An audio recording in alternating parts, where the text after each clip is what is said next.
구약성경 365면 사사기 3장 7절로 11절의 말씀, 사사기 3장 7절로 11절의 말씀 한 절씩 교독하시고 마지막 절 합독하겠습니다.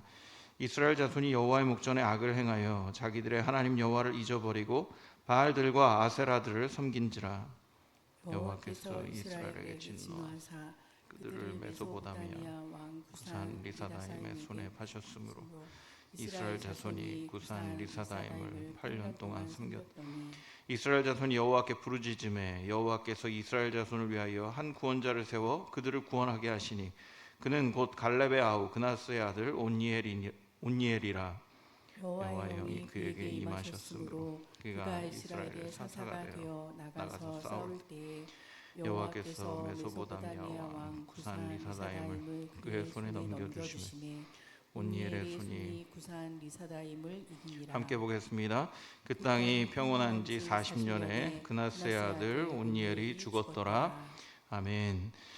사사기는 죄를 짓고 하나님께서 심판을 하시면 고통 중에 하나님께 부르짖고 또 하나님께서 그 부르짖음을 들으셔서 그들을 사사를 통해서 구원하시고 평안함을 얻다가 또 하나님을 잊고 죄를 지으면 하나님께서 심판하시고 또 고통 중에 부르짖으면 사사를 통해 구원하시고 또 평안함을 누리는 그런 패턴이 계속해서 반복되는 것이 사사기가 가지고 있는 특징입니다. 오늘은 그 사사기의 패턴 중에서도 첫 번째 사사로 나오는 온니엘에 대한 이야기들을 살펴보려고 합니다. 오늘 이 이야기를 살펴보면서 또 이 패턴들을 살펴보면서 그 안에서 우리에게 주시는 교훈들을 마음에 새기는 귀한 시간 되기를 원합니다. 하나님께서 가나안 땅을 허락해 주셨습니다. 그리고 이스라엘은 지파별로 또 집안별로 받은 기업 가운데에서 새로운 생활을 시작해야 했습니다. 여러 번 말씀드렸습니다마는 계속 떠돌이 생활을 하다가 갑작스럽게 정착해서 농경 생활을 한다는 것이 쉬운 일이 아니었습니다. 그래서 이스라엘 백성들이 선택했던 좀 실수했던 장면이 뭐냐 하면 가나안 땅에 있었던 사람들을 온전히 진멸하지 못하고 오히려 그들을 종으로 삼아서 그들을 통해 농경을 배우고 또 그들을 통해 사는 방식들을 배워갔다라는 겁니다. 그게 뭐가 문제냐 생각하실 수 있겠습니다만은 그들의 문화 속에 자연스럽게 녹아있는 우상 숭배가 그 일을 통해 실생활을 통해서 이렇게 젖어 들어가게 됐던 겁니다. 예를 들면 이런 겁니다. 우리나라에서도 그냥 농사 짓기 전에 천지신명님께 한번 이렇게 제를 올리고 그리고서 농사 짓는 거죠. 외국 사람들이 이제 와서 봅니다. 농사 짓는 건 이렇게 하는구나. 일단 천지신명에게 한번 빌고 그 다음에 씨 뿌리는 거구나. 이렇게 배우는 거죠. 그러니까 우상을 숭배하고 있었던, 특별히 풍요의 신 바알과 아세라를 섬기고 있었던 사람들에게 농경을 배웠다면 자연스럽게 그들을 섬기는 것이 농경 문화 안에 들어와 있는 겁니다. 이스라엘 백성들이 그곳에서 먹고 살아야 되니까, 열매를 맺어야 되니까 자연스럽게 그것을 흡수하게 되고 자기도 모르는 사이에 하나님 앞에 죄를 짓게 되는 거죠. 한편으로는 그렇게 생각하면 그게 무슨 죄냐, 살려고 하는 거지, 어쩔 수 없는 선택 아닌가, 이런 생각이 들지도 모릅니다. 그러나 하나님께서는 이 부분에 대해서 명확하게 죄악이다라고 설명을 하고 있습니다. 오늘 읽었던 3장 7절 말씀 이렇게 지적합니다. 이스라엘 자손이 여호와의 목전에 악을 행하여 자기들의 하나님 여호와를 잊어버리고 바알들과 아세라들을 섬긴지라 라고 얘기합니다. 어쩔 수 없는 선택, 어쩌면 그냥 배운 거니까 자기도 모르게 행했던 일들이지 않습니까? 그런데 하나님께서 뭐라고 이야기하세요? 여호와의 목전에 악을 행하였다 라고 얘기합니다. 그냥 저희들이 생각하면 여호와의 목전에 악을 행하여, 이거 되게 좀 나쁜 표현이잖아요. 하나님 앞에 계신 줄 알면서도 죄를 짓는 것 같이 기록하고 있지 않습니까? 근데 실상은 그러지 않았을 겁니다. 이들은 하나님을 알아요. 하나님을 압니다. 아버지를 통해서, 부모의 세대를 통해서 하나님이 어떻게 역사하셨는지 다 들었습니다. 만나를 주신 하나님, 요단강을 가르신 하나님, 그리고 땅을 주신 하나님, 여리고성을 무너뜨린 하나님 다 압니다. 그리고 때가 되면 그들도 하나님께 제사를 드렸을 겁니다. 그런데 그렇게만 한 게 아니고요, 바알과 아세라도 자기도 모르게 섬긴 겁니다. 하나님이 늘 그들 삶 가운데 함께 계시고 그들의 삶 앞에 살고 계신다라는 것을 망각해 버리니까요, 하나님이 앞에 계신지도 모르고 죄를 지어버리는 겁니다. 삶의 분주함 속에 파묻혀서 삶의 어떤 현실 앞에, 현실의 문제 앞에 타협하면서 살아가고 있는 모양이 하나님 앞에, 하나님의 목전 앞에 죄를 짓는 일이 될 수 있다는 것을 성경은 우리에게 이야기하고 있습니다. 근데 그 하나님 앞에 얼마나 우리가 주의해야 되는지 모세의 시편을 통해 확인할 수 있습니다. 시편 90편 8절 말씀 이렇게 기록합니다. 주께서 우리의 죄악을 주의 앞에 놓으시며 우리의 은밀한 죄를 주의 얼굴빛 가운데 두셨사오니, 이렇게 기록하죠. 모세가 살다 보니까 하나님이 모든 걸 다 알고 계신다라는 것을 깨닫게 된 겁니다. 심지어 마음속 깊숙이 숨겨두었던 죄악된 마음까지도 하나님은 그의 앞에 두시는 분이다라고 고백하는 거죠. 그런 모세의 지도를 받았던 이스라엘 백성들입니다. 그런 시편을 읽으면서, 시편을 들으면서 자라온 이스라엘 백성들입니다. 그럼에도 불구하고 하나님 앞에 의식이 없습니다. 하나님이 우리 삶 앞에 계시다라는 의식이 없습니다. 그래서 우리 신앙의 선배들도 우리들에게 경고하며 이야기한 것이, 아주 중요한 가치인 것이 코람데오라는 가치죠. 하나님 앞에서 살아가는 겁니다. 하나님은 언제 어디서나 우리의 삶 앞에 계십니다. 지금 이 순간에도 우리를 바라보고 계시고 우리의 삶 한가운데 들어와 계십니다. 그런데 우리는 너무 쉽게 있습니다. 삶의 문제라는 이유로 하나님 앞에 서 있다는 것을 잊어버립니다. 현실과 타협해버립니다. 하나님이 기뻐하시지 않는지 뻔히 알면서도 살아가야 되니까, 이거 다 이렇게 하잖아요 라는 핑계를 대면서 죄악을 짓습니다. 그러나 하나님께서 그 죄를 모른 채 하지 않으십니다. 정상 참작이 될 수 있을지는 전 잘 모르겠습니다만은 하나님은 명확하게 죄에 대해서 지적하시고 그리고 그 죄에 대해 처리하십니다. 그래서 결국 하나님께서 메소포타미아 왕 구산 리사다임을 통해 이스라엘 백성을 심판해 버리십니다. 8절 말씀, 여호와께서 이스라엘에게 진노하사 그들을 메소포타미아 왕 구산 리사다임의 손에 파셨으므로 이스라엘 자손이 구산 리사다임을 8년 동안 섬겼더니 라고 얘기합니다. 하나님께서 이스라엘 백성들 정신 차리게 하기 위해서 심판하십니다. 그리고 구산 리사다임이라는 메소포타미아의 왕을 세웠습니다. 근데 이 왕에 대한 기록이 명확하진 않아요. 어떤 왕이었는지. 그런데 그의 이름을 보면 그가 얼마나 악랄했는지 알 수 있습니다. 구산 리사다임이라는 그 이름의 뜻은요, 두 배로 악한 구산이라는 뜻입니다. 구산이라는 왕인데 아마 모르겠습니다. 파라오처럼 이렇게 파라오 이렇게 부르는 것처럼 메소포타미아의 왕을 구산이라고 불렀는지 모르겠습니다. 그런데 이 구산 중에서도 두 배로 악랄한 구산인 거죠. 어마어마하게 악랄한 겁니다. 그러니까 8년 동안 지독하게 고생을 했던 겁니다. 이스라엘도 대단하죠. 8년을 견딥니다. 그 고난을 당하면서 두 배나 악한 그 왕을 섬기면서도 하나님 찾지 않습니다. 그냥 이런 건가 보다 하고 그냥 그 고난을 받아버립니다. 8년의 괴롭힘이 결국 하나님을 바라보게 만들었습니다.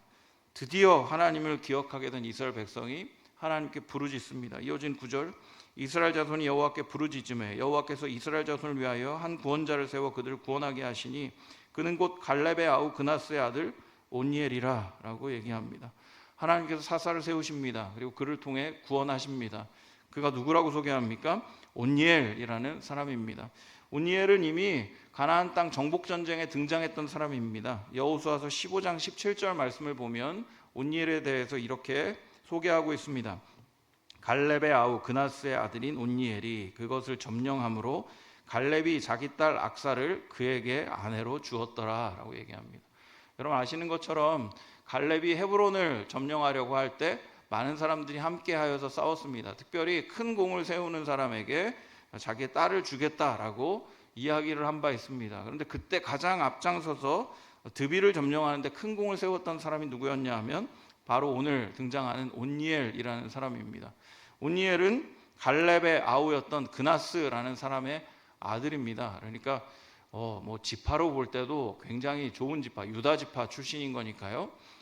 메인스트림에 있다고 생각할 수 있고 또 가나안 정복 전쟁에도 참여했던 전쟁 영웅이기도 했습니다. 온니엘이라는 사람의 이름의 뜻도 참 적합합니다. 하나님은 나의 힘이시다라는 고백이 온니엘이라는 사람 이름의 고백 안에 있습니다. 전쟁 영웅이기도 하고 실제로 드빌 전쟁은 아낙 사람들과의 싸움이었습니다. 여러분 아낙 자손 아시죠? 대표 주자가 골리앗입니다. 큰 거인들, 힘이 있는 그 사람들과 싸우는 그 싸움 앞에 앞장섰던 사람이고 또 그것을 점령했던 사람입니다. 사사로 매우 적합하다 생각하지 아니할 수 없습니다. 하나님께서는 그 온니엘을 세우셔서 큰 승리를 허락해 주십니다. 10절 11절 여호와의 영이 그에게 임하셨으므로 그가 이스라엘의 사사가 되어 나가서 싸울 때에 여호와께서 메소보다미아 왕 구산 리사다임을 그의 손에 넘겨주심에 온니엘의 손이 구산 리사다임을 이기니라. 그 땅이 평온한 지 40년에 그나스의 아들 온니엘이 죽었더라 라고 얘기합니다. 하나님의 영이 온니엘에게 임했고 온니엘은 그 악랄한 구산 리사다임과의 전쟁에서 승리하게 됩니다. 온니엘을 통해 이스라엘 백성들은 평온을 되찾았습니다. 그리고 온니엘이 살아있는 40년 동안 평화를 누리게 됩니다. 참 위대한 사람으로 추앙받지 않았겠습니까? 그리고 온니엘도 스스로 자신을 뿌듯하게 생각했을지 모르겠습니다. 승리의 주역이 온니엘처럼 보입니다. 그래서 온니엘의 이름이 높아지고 온니엘 참 괜찮은 사람이다. 그러면 나도 온니엘처럼 쓰임 받으려면 최소한 유다 지파의 배경도 가지고 있어야 되고 또 하나님 앞에서 열심을 내서 전쟁에도 나가고 그래서 이 형님의 딸 형님이 아니고 큰아버지의 딸도 이렇게 얻을 수 있을 만큼 그렇게 많은 어떤 사역의 열매들을 맺어야 하나님께서 쓰시는 건가 싶은 생각이 들 만한 사람이 온니엘입니다. 그렇죠. 그래서 우리가 핑계도 많이 댑니다. 하나님이 뭔가에 부르셨을 때 사명을 주실 때 망설이죠. 제가 그 대표 주자인데 아직 아니에요. 저는 아니에요. 예전에는 그래도 그렇게 기도했어요. 주님, 죽어도 그건 못하겠습니다. 죽어도 못하겠다고 하니까 꼭 시키시더라고요. 그래서 요새 기도를 바꿨습니다. 주님, 가급적이면 그건 시키지 마십시오. 이렇게 기도하니까 조금 안 시키시는 것 같더라고요. 그래서 그런 생각들을 많이 하죠. 뭔가 준비돼야 하나님께 쓰임받는 존재가 된다. 온니엘 같은 사람이 돼야 사사로 쓰임받을 수 있다. 이런 교훈을 주는 것 같은 느낌이 듭니다. 그런데 여러분, 생각해 봐야 될 것이 있습니다. 온니엘이 잘 준비됐기 때문에 쓴 겁니까? 물론 하나님 편에서 봤을 때 잘 준비됐기 때문에 쓴 거죠. 그런데 그러면 이렇게 스펙 좋은 사람이 8년 동안 뭐 한 겁니까? 괴로움을 당하고 있잖아요. 전쟁 영웅이잖아요. 안악사손과 싸워서 이겼던 사람이잖아요. 그 정도 된 사람이면은 하나님 부르시기 전에 내가 나가서 싸워 이겨버려야 되는 거 아닙니까? 8년 동안 온니엘은 어디 숨어 있었던 겁니까? 그런 면에서 다시 봐야 되는 겁니다. 여러분, 사사를 세울 때 그 성경이 어떻게 기록하고 있는지 잘 보실 필요가 있습니다. 한 사사가 나타났다라고 표현하지 않습니다. 하나님께서 사사를 세웁니다. 그리고 그 사람이 어떤 사람이든지 간에 여호와의 영이 임하여야만 하나님이 계획하신 승리를, 하나님이 허락하시는 승리를 가져온다는 겁니다. 사람의 됨됨이가 중요한 것이 아니라 하나님께서 그와 함께 하시는가가 중요합니다. 하나님을 기억한 사람, 하나님을 부르짖었을 때 하나님의 영이 임하고 하나님이 함께 하셨을 때 하나님이 한 사람을 세워주시고 그 사람을 통해 일해 주신다는 것이 사사기가 보여주는 가장 중요한 핵심 중의 핵심입니다. 하나님이 함께 하실 때 우리가 하나님께 부르짖었을 때 하나님 함께 하여 주시고 하나님이 함께 하시는 그 가운데에 승리를 얻을 수 있다라는 것이 온니엘을 통해 주시는 가장 중요한 교훈임을 기억하시는 것이 중요하다 생각합니다. 사랑하는 여러분, 오늘 말씀을 통해서 하나님은 언제 어디서나 우리와 함께 계시는 분이라는 사실을 기억하시기 바랍니다. 이들이 죄악을 저지를 때도 하나님 그들을 바라보고 계십니다. 그들이 어떻게 죄악을 짓고 있는지 낱낱이 보고 계십니다. 이건 두려운 말이기도 하지만 또 기대하게 하는 마음이기도 합니다. 어떤 순간에도 하나님 우리를 보고 계십니다. 그래서 우리의 문제를 아십니다. 그리고 우리를 돕기를 원하십니다. 문제는 하나님께 부르짖고 하나님의 영이 그 문제 가운데, 우리 삶 가운데 임하게 하는 것입니다. 그런 면에서 볼 때 우리의 싸움은 문제들과 싸우는 것에 있지 않습니다. 우리의 싸움은 하나님을 기억하는 겁니다. 어떻게든 하나님을 기억해내고 하나님께 부르짖을 때 하나님의 문제 가운데, 삶 가운데 함께 해주시고 승리를 허락해 주신다라는 것을 성경은 오늘 말씀을 통해 우리에게 이야기하고 있다 생각합니다.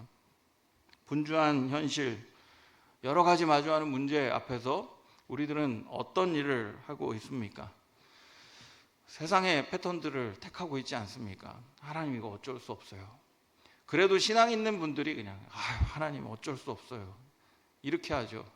그냥 저냥 신앙생활 하는 사람은 그것도 모릅니다. 내가 무슨 죄를 저지르고 있는지도 모르는 채로 하나님 앞에서 죄악을 쌓아가고 있는 것이 우리들의 모양새 아닙니까? 성경은 이야기합니다. 그 가운데에도 하나님이 계시다고요. 어려운 문제들 앞에서 힘든 싸움 앞에서 무엇을 기억해야 되는지 성경은 얘기합니다. 하나님을 구해야 된다고요. 문제를 보고 계시는 그 하나님 앞에 부르짖고 나아갈 때 하나님은 함께 해주시고 은혜를 허락해 주신다. 말씀을 통해 약속해 주고 계십니다. 우리 앞에 있는 여러 가지 문제들, 또 싸워야 될 싸움 앞에 하나님을 기억하는 싸움에서 승리하는 우리 모두가 되기를 주님의 이름으로 축원드립니다. 주님을 기억할 때 주님이 함께 해주시고 은혜 주시리라 믿습니다. 그 은혜 구하며 하루를 살아내고 또 주님께 승리의 영광을 올려드리는 우리 모두가 되기를 주님의 이름으로 축원드립니다. 기도하겠습니다. 사랑과 은혜가 많으신 아버지 하나님, 오늘 첫 번째 사사인 온니엘의 이야기를 보면서 하나님이 늘 우리와 함께 계시다는 사실들을 확인하고 그러하기에 그 하나님 앞에 부르짖고 하나님과 동행하는 것이 우리 삶의 평안의 길임을 돌아볼 수 있도록 은혜 베풀어 주시니 감사를 드립니다. 그런 하나님, 우리는 삶의 문제를 만날 때, 어려움을 만날 때 그냥 사람들이 이야기하는 방식을 따를 때가 참 많습니다. 하나님을 기억해내지 못하고 세상의 방법을 기억하는 연약함이 우리 가운데 있음을 고백합니다. 늘 우리와 함께 계시는 그 하나님을 돌아볼 수 있는 시선을 허락하여 주시고 우리가 세상 가운데 싸움을 싸워낼 때 하나님을 기억하는 싸움에서 승리할 수 있도록 하나님 우리 가운데 은혜를 베풀어 주시고 성령께서 우리의 영을 깨워주셔서 늘 주님을 바라볼 수 있도록 코람데오 인생을 주님께 올려드릴 수 있도록 주님 우리와 함께 해주시고 은혜를 베풀어 주시옵소서. 날마다 우리와 동행해 주시고 은혜 베풀어 주실 줄 믿사오며 예수님의 이름으로 기도드립니다. 아멘. 오늘 말씀을 기억하며 함께 기도하기를 원합니다. 어떠한 문제를 만나더라도 우리의 모든 것을 보고 알고 계시는 하나님을 기억하고 하나님께 부르짖음으로 동행함으로 주님이 주시는 평안을 누리며 살아가게 하옵소서. 기도하는 시간 되길 원합니다.